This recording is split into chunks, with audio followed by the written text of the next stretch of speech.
Blake, going to you first, how do you perceive what Greg Sankey had to say? I mean, the SEC doesn't need to do anything. I mean, they're the team that's winning the national championship almost every year.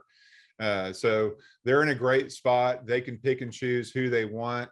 You know, they calculated and picked Oklahoma and Texas to pick them out of the Big 12 because they're going to be two good programs to add to the already best conference in college football. So I think Sankey is going to do what he said. I mean, go back, wait, see how everything plays out with the national picture.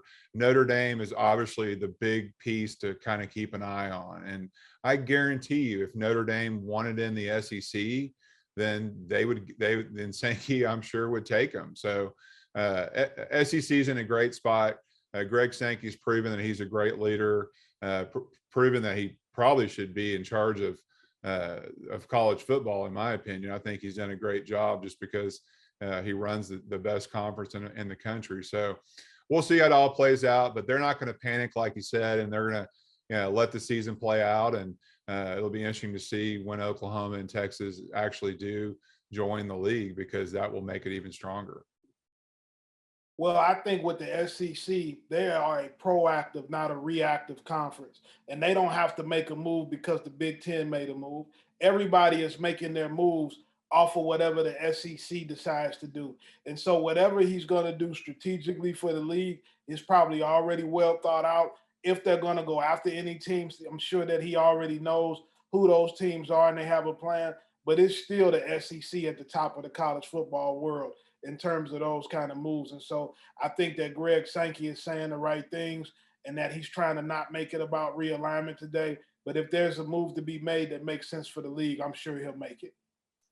And I think he likes it regional as well. I mean, there's not one person in the country that thinks USC and UCLA flying to Rutgers and Maryland and Penn State is a great idea. So I think just the regional aspect of the SEC and how the teams are located is a big draw as well. And I think that's something to keep an eye on, because it's very doubtful that the SEC goes out of that region unless it's a Notre Dame or somebody like that really, moves the needle. I think the regional aspect is important too, Blake, because football in the South is a lot different than football other places. We even have spring practice in the South at the high school level. And so when you think about that, every SEC state, except for the state of Missouri, I hope the Missouri State Association has listened to me. We need spring ball also. But every high school association in the state has spring football in the South. And so when you start adding teams that are outside of that region, you change things a little bit on a lot of levels.